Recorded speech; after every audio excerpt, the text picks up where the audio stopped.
अध्यक्ष, देश के सबसे बड़े राज्य उत्तर प्रदेश के चार बार मुख्यमंत्री रही पूर्व सांसद आयरन लेडी आदरणीय बहन जी से विनम्र आग्रह करता हूं कि आप हम सबको दिशा निर्देश देने की कृपा करें। आदरणीय बहन जी।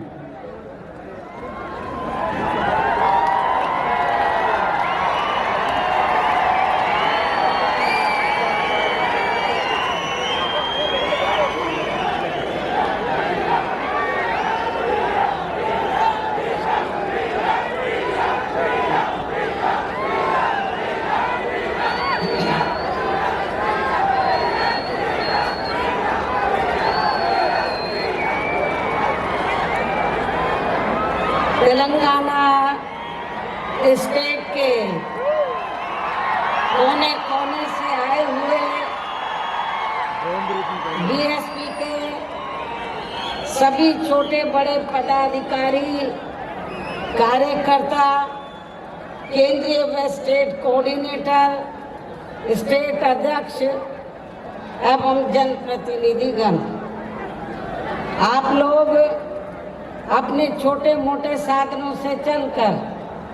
मुझे सुनने के लिए यहाँ भारी संख्या में पहुँचे हैं,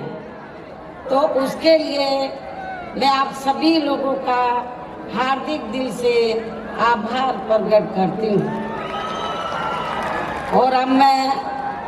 आपके Telangana state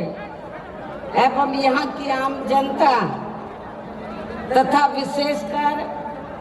SC, ST, OBC, मुस्लिम, ईसाई व अन्य धार्मिक अल्पसंख्यक समाज के लोगों के हितों में कुछ जरूरी बातें रखूं, लेकिन उससे पहले यहाँ मैं देश में समय समय पर जन्मे अपने उन सभी महान संतों,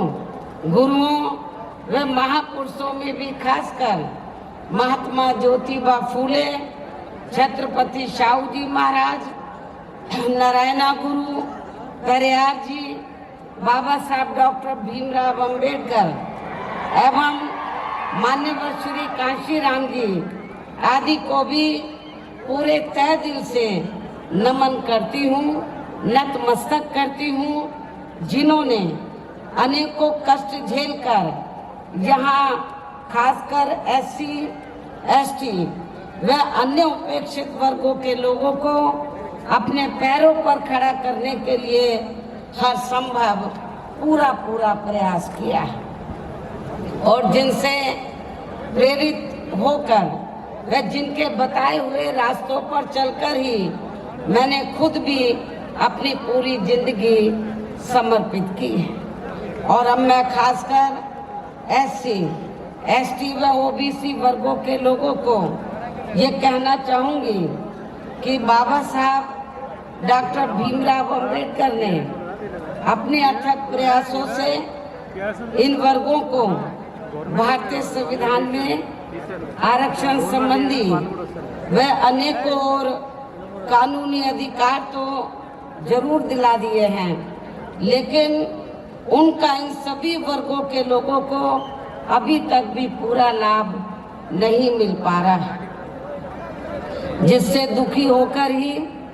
फिर बाबा साहब डॉक्टर अंबेडकर ने केंद्र की कांग्रेसी सरकार से अपने केंद्रीय कानूनी मंत्री पद से इस्तीफा तक भी दे दिया था। और उसके बाद आप लोगों को ये मालूम है कि परम पूज्य बाबा साहब डॉक्टर अंबेडकर ने भारतीय संविधान में आरक्षण व अन्य और जरूरी कानूनी अधिकार आप लोगों को दिए, एससी, एसटी, ओबीसी वर्गों के लोगों को दिए, और खास तौर से ओबीसी वर्गों के लोगों के लिए भारतीय संविधान में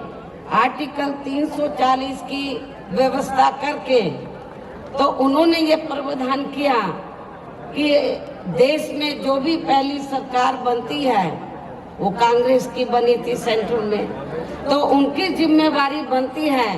कि आर्टिकल 340 के तहत तो एससी, एसटी को छोड़कर जो अन्य पिछड़े वर्ग के लोग हैं जिनकी शैक्षणिक, सामाजिक और आर्थिक स्थिति लगभग SC ST की तरह है, उनको भी शिक्षा, उनको भी जिंदगी के हर पहलू में आगे बढ़ने के लिए मौका मिलना चाहिए और सरकारी नौकरियों में खासकर आरक्षण की सुविधा मिलनी चाहिए। बाबा साहब डॉक्टर अंबेडकर जब पहले कानून मंत्री बने, आजाद भारत की जब पहली सरकार बनी उसमें कानून मंत्री बने, तो बाबा साहब डॉक्टर अंबेडकर ने तो उस समय पंडित जवाहरलाल नेहरू एंड कंपनी के लोगों को, केंद्र की सरकार को ये कहा कि SC ST का जो रिजर्वेशन कोटा है वो समय से पूरा होना चाहिए और इनके अलावा जो अन्य पिछड़े वर्ग के लोग हैं तो आप कमीशन बैठाएं। आर्टिकल 340 के तहत कमीशन बैठाकर जो जातियां छूट गई हैं उनको भी आरक्षण की सुविधा दें, उनको भी कानूनी अधिकार दें जिंदगी के हर पहलू में आगे बढ़ने के लिए। लेकिन कांग्रेस ने उस समय, केंद्र की सरकार ने, पंडित जवाहरलाल नेहरू ने बाबा साहब की बात नहीं मानी और जो उन्होंने आपको सरकारी नौकरियों में आरक्षण का कोटा दिया तो उसको भी पूरा नहीं किया और ना ही अति पिछड़े वर्ग के लोगों को आरक्षण की सुविधा दी और उसके लिए ना ही कोई कमीशन बैठाया। तो तब फिर बाबा साहब डॉक्टर अंबेडकर ने ये सोचकर अपने कानूनी मंत्री पद से इस्तीफा दे दिया कि जब मेरी बात नहीं मानी जा रही है, मैं अपने लोगों को कानूनी अधिकारों का फायदा नहीं दिला सकता हूं, तो मुझे इस पद पर बैठने का कोई नैतिक अधिकार नहीं है। उन्होंने कानूनी मंत्री पद से इस्तीफा दे दिया था और उसके बाद फिर वे अपने इन सभी वर्गों के लोगों को भाईचारे के आधार पर संगठित करने तथा केंद्र व राज्यों की भी राजनीतिक सत्ता की मास्टर चाबी इन्हें खुद अपने हाथों में लेने के लिए पूरे जी जान से लग गए थे। बाबा साहब डॉक्टर अंबेडकर इस्तीफा देने के बाद चुप नहीं बैठे थे। उन्होंने फिर ये फैसला लिया कि इन लोगों को मैं भाईचारे के आधार पर संगठित करूंगा और इनको इस लायक बनाऊंगा कि ये केंद्र और राज्यों में राजनीतिक सत्ता की मास्टर चाबी खुद अपने हाथों में लें और उसके जरिए जो कानूनी अधिकार मैंने दिए हैं उनका लाभ ये अपने लोगों को दें। लेकिन दुख की बात यह है, उनके ज्यादा दिन, परम पूज्य बाबा साहब डॉक्टर भीमराव अंबेडकर के ज्यादा दिन जीवित ना रहने की वजह से वे अपने इस मकसद में अपने जीते जी कामयाब नहीं हो सके। इतना ही नहीं बल्कि इनकी देहांत के बाद इन वर्गों में से स्वार्थी किस्म के लोगों की वजह से काफी समय तक इनकी ये मूवमेंट आगे नहीं बढ़ सकी।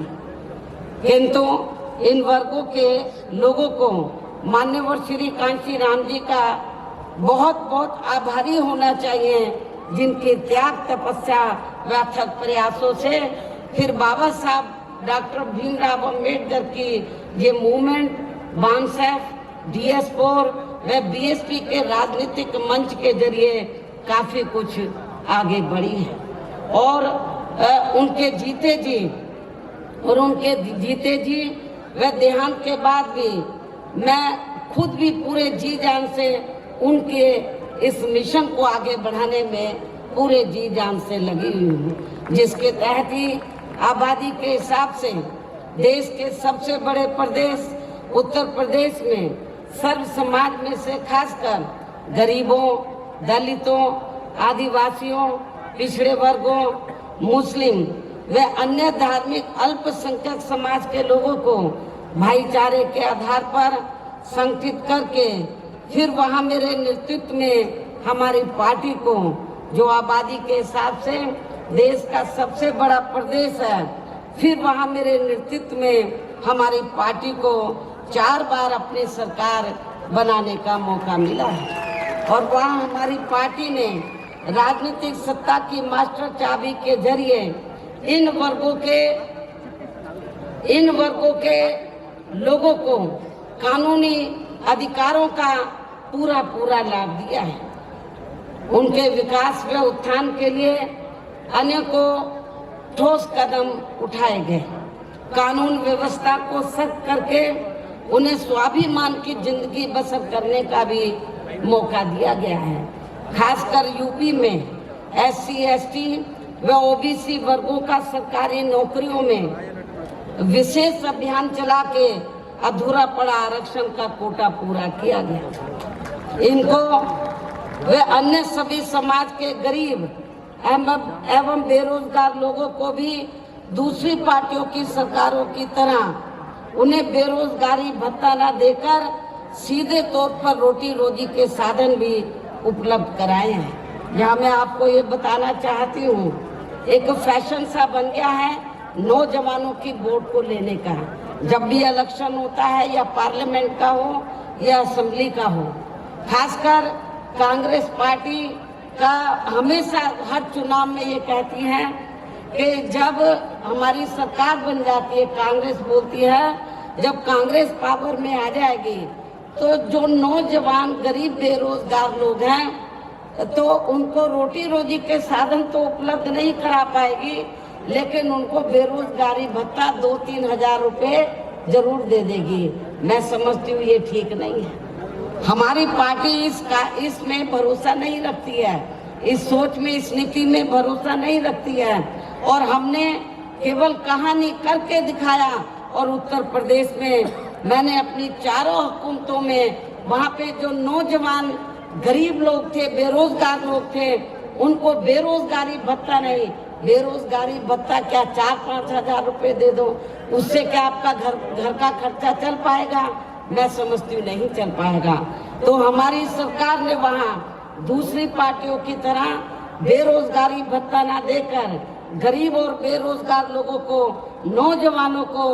हमने बड़े पैमाने पर वहाँ रोटी रोजी के साधन उपलब्ध कराए। और इतना ही नहीं, जो वहाँ पर भूमिहीन गरीब लोग थे उनको खेती करने के लिए हमने 3-3 एकड़ के हिसाब से सरकारी फ्री जमीन भी दी। लेकिन आपके तेलंगाना स्टेट में मुझे मालूम हुआ, यहाँ के आपके तेलंगाना स्टेट के जो मुख्यमंत्री हैं श्री KCR के बारे में मुझे मालूम हुआ कि इन्होंने हमारी सरकार की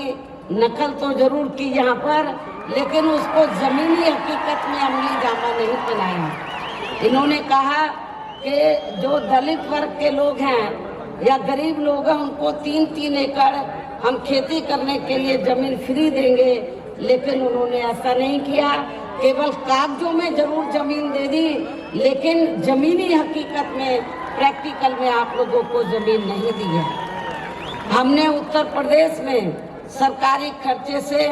गरीब आवासीनों के पक्के मकान बना कर दिए। जिनके पास अपने घर नहीं थे, सरकारी पैसे से हमने पक्के मकान बना कर दिए। और इतना ही नहीं, जो SC ST वर्ग के लोग जिन्होंने बैंकों से कर्जा लिया हुआ था अपने छोटे मोटे काम के लिए और वो पैसा नहीं, कर्जा अदा नहीं कर पाए थे, हमने सरकार के पैसे से उनका कर्जा अदा किया, कर्जे से मुक्त उनको कराया हमने। ऐसे अनेकों और भी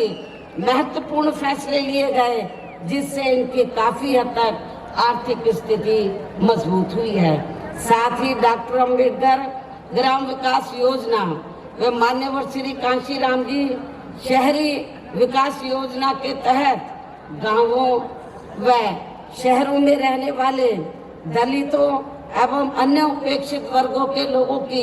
बस्तियों को भी सभी जरूरी सुविधाओं से जुड़ा है। जिनकी जातिवादी सरकारों में चलते यहाँ हर स्तर पर काफी ज्यादा उपेक्षा की गई है। इनके अलावा सर्व समाज में से गरीबों, बेरोजगारों, मजदूरों, कर्मचारियों, किसानों, व्यापारियों व अन्य मेहनतकश लोगों के हितों में भी अनेकों ऐतिहासिक कार्य किए हैं, जिनके काफी कुछ जानकारी आपके स्टेट के लोगों को भी है, उन्हें मैं दोहराना नहीं चाहती हूँ। इतना ही नहीं, बल्कि हमारी पार्टी की रही सरकार ने विशेषकर दलित एवं अन्य उपेक्षित वर्गों में जन्मे अपने महान संतों,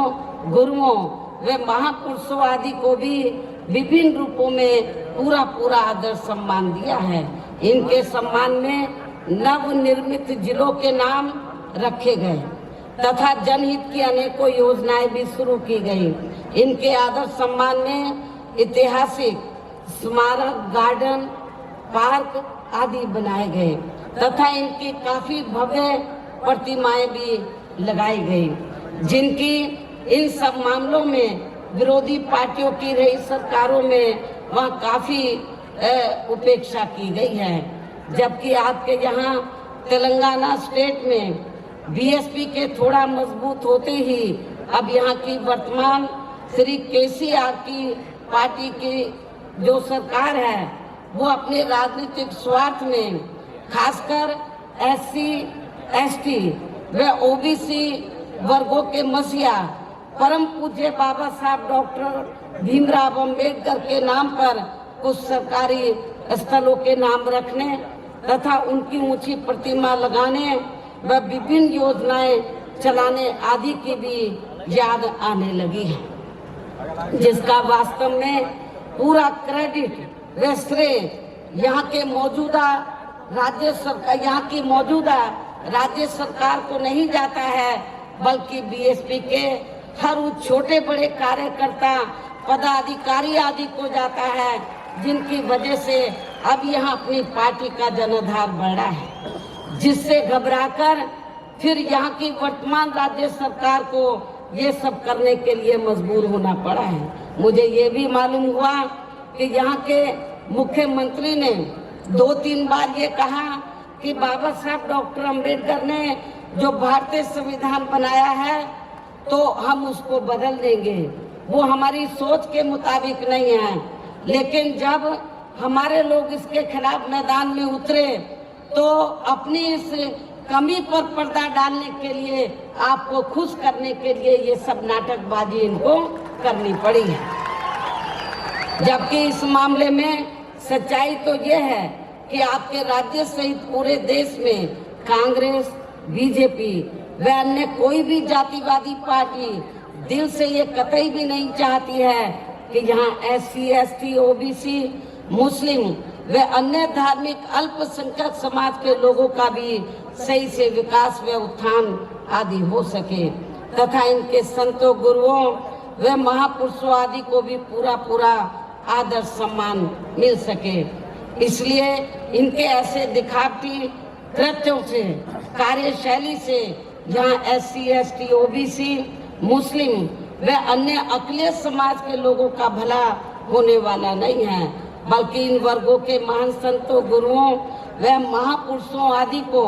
विभिन्न रूपों में आदर सम्मान देने के साथ साथ इन लोगों की गरीबी एवं बेरोजगारी आदि को दूर करके इन्हें खुद के अपने पैरों पर खड़ा करने के लिए यहाँ अपनी पार्टी के लोगों को अपने स्टेट में भी, यानी कि अपने तेलंगाना स्टेट में भी यूपी की तरह ही विशेषकर एससी, एसटी, ओबीसी, मुस्लिम व अन्य धार्मिक अल्पसंख्यक समाज के लोगों को भाईचारे के आधार पर जोड़ना है तथा यहाँ अपनी पार्टी के जनाधार को कैडर के आधार पर बढ़ाना है। इसके साथ साथ अपनी पार्टी को बीएसपी सदस्यता के जरिए आर्थिक तौर पर मजबूत भी बनाना बहुत जरूरी है। और इस मामले में वैसे आप लोगों को ये मालूम है कि हमारी पार्टी अपने संगठन को चलाने व चुनाव आदि लड़ाने के लिए भी कांग्रेस, बीजेपी व अन्य विरोधी पार्टियों की तरह बड़े बड़े पूंजीपतियों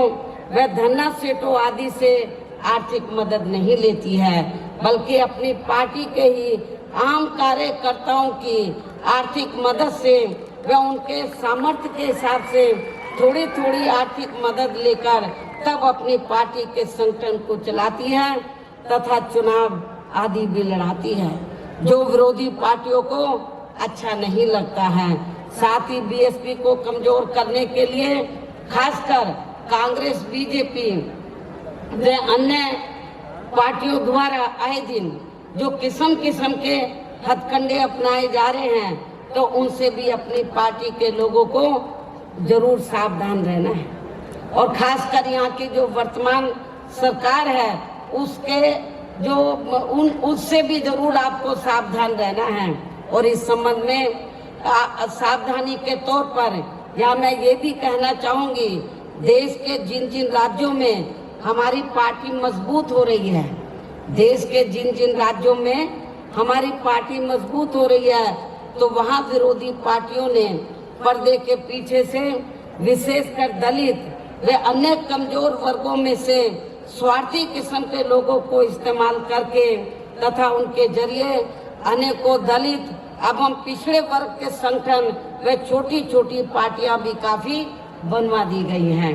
ताकि चुनाव के दौरान वे अपने हिसाब से यानी कि विरोधी पार्टियां अपने हिसाब से बीएसपी की मजबूत सीटों पर खासकर दलित,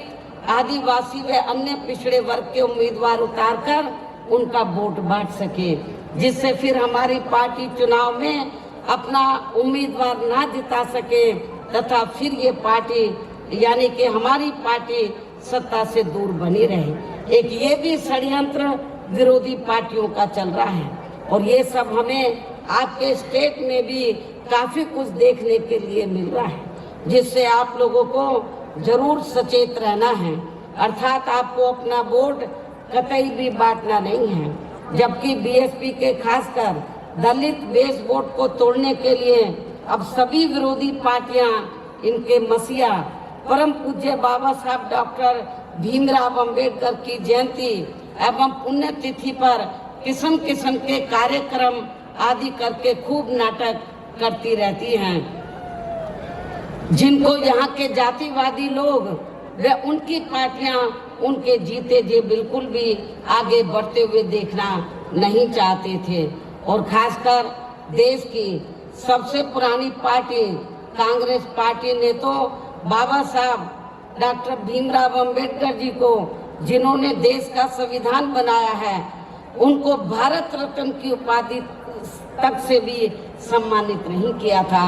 आजादी के बाद कांग्रेस पार्टी लंबे अरसे तक सेंटर की सत्ता में रही। हमारे लोगों ने आंदोलन किया, मांग की कि बाबा साहब डॉक्टर अंबेडकर को भारत रत्न की उपाधि से सम्मानित किया जाए, लेकिन कांग्रेस ने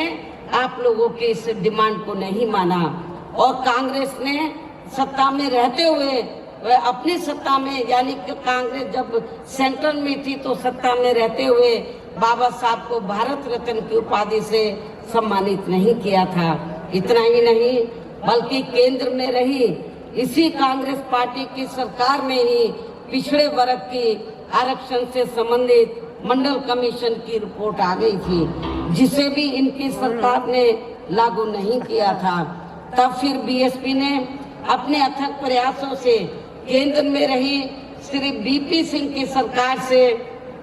उनसे इसे ये कह के लागू करवाया था। उस समय जब श्री बीपी सिंह की सरकार सेंटर में बनी उनके नेतृत्व में, तो हमारी पार्टी के को पहली बार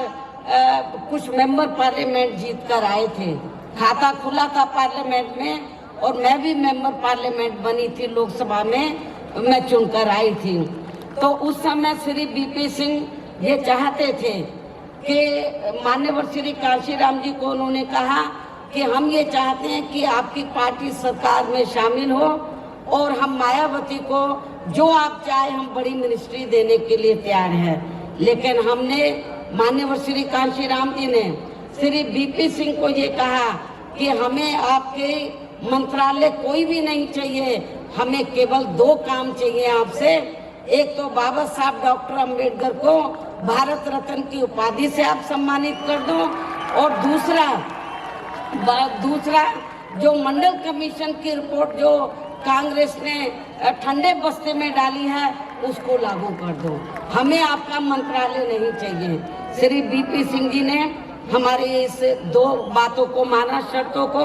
और तभी फिर उनकी ही सरकार में बाबा साहब डॉक्टर भीमराव अंबेडकर को भी भारत रत्न की उपाधि से सम्मानित किया गया था। इसके साथ साथ कांग्रेस पार्टी ने इनको लोकसभा, आप लोगों को ये मालूम है कि कांग्रेस ने तो बाबा साहब डॉक्टर भीमराव अंबेडकर को उनके खिलाफ और सभी हिंदूवादी ताकतों को इकट्ठा करके कांग्रेस पार्टी ने बाबा साहब को लोकसभा में जीतकर सीधा नहीं जाने दिया था। इतना ही नहीं, बल्कि बाबा साहब के देहांत के बाद इनकी मूवमेंट को आगे बढ़ाने के लिए अपनी पूरी जिंदगी समर्पित करने वाले बीएसपी के जन्मदाता एवं संस्थापक मान्यवर श्री कांशीराम जी के देहांत होने पर उस समय केंद्र में रही कांग्रेस पार्टी की सरकार ने उनके सम्मान में एक दिन के लिए भी राष्ट्रीय शोक घोषित नहीं किया था, राष्ट्रीय झंडे नहीं झुकाए थे। हालांकि इन सब मामलों में बीजेपी व अन्य विरोधी पार्टियां भी कोई कम नहीं रही हैं, जो अब सरकारी कार्यों को भी अधिकांश प्राइवेट सेक्टर को ही देकर इनके आरक्षण को ही धीरे धीरे खत्म करने में लगी हैं, क्योंकि प्राइवेट सेक्टर में अभी तक भी इनके लिए अलग से कोई आरक्षण की व्यवस्था नहीं की गई है। खासकर एससी व एसटी के कर्मचारियों को अब पदोन्नति में आरक्षण का भी पूरा लाभ नहीं मिल पा रहा है। इसके साथ ही अपने अपने राजनीतिक स्वार्थ में इन वर्गों के लिए केंद्रीय व राज्य स्तर पर घोषणाएं तो खूब की जा रही हैं, लेकिन जमीनी हकीकत में उनका बहुत कम लाभ ही इन्हें मिल पा रहा है। कहने का तात्पर्य ये है कि पूरे देश में अब इन वर्गों के लोगों को ऐसी सभी विरोधी पार्टियों के कतई भी बहकावे में नहीं आना है। और आप लोगों को यहाँ की जो वर्तमान राज्य सरकार है, तो वो तो आप लोगों को गुमराह करने के लिए तो नंबर 1 पर है, किस्म किस्म के नाटक करने में माहिर है, लेकिन आप लोगों को इनके बहकावे में बिल्कुल भी नहीं आना है। और इन्हें अपनी केवल आप लोगों को केवल अपनी एकमात्र हितैषी पार्टी बीएसपी को ही मजबूत बनाकर उसे कामयाब बनाना है, जो कहने में बहुत कम व कार्य करके दिखाने में ही ज्यादा विश्वास रखती है। अर्थात बीएसपी की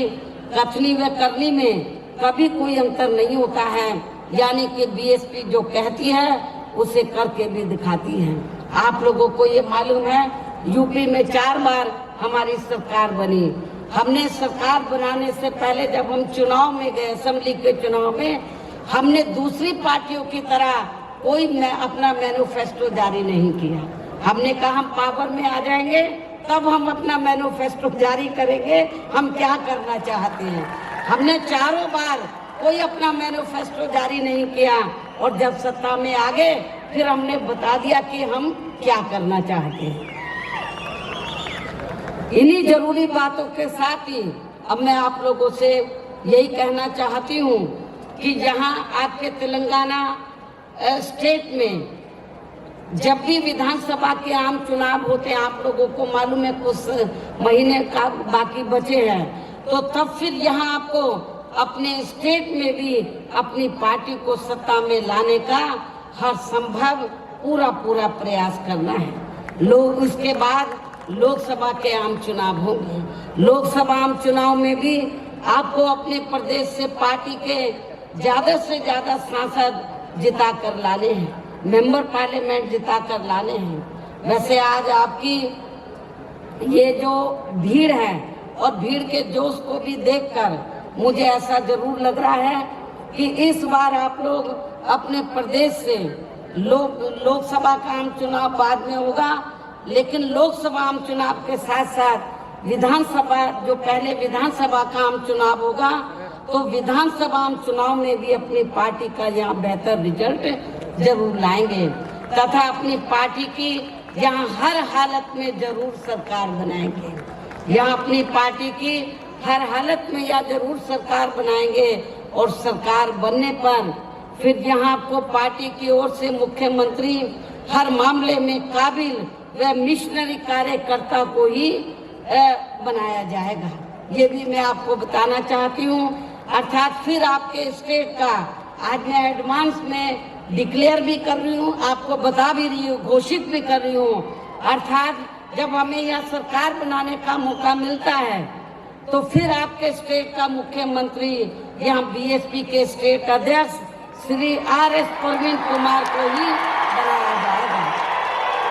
जो अपनी आईपीएस के जो अपनी आईपीएस की बड़ी सरकारी नौकरी से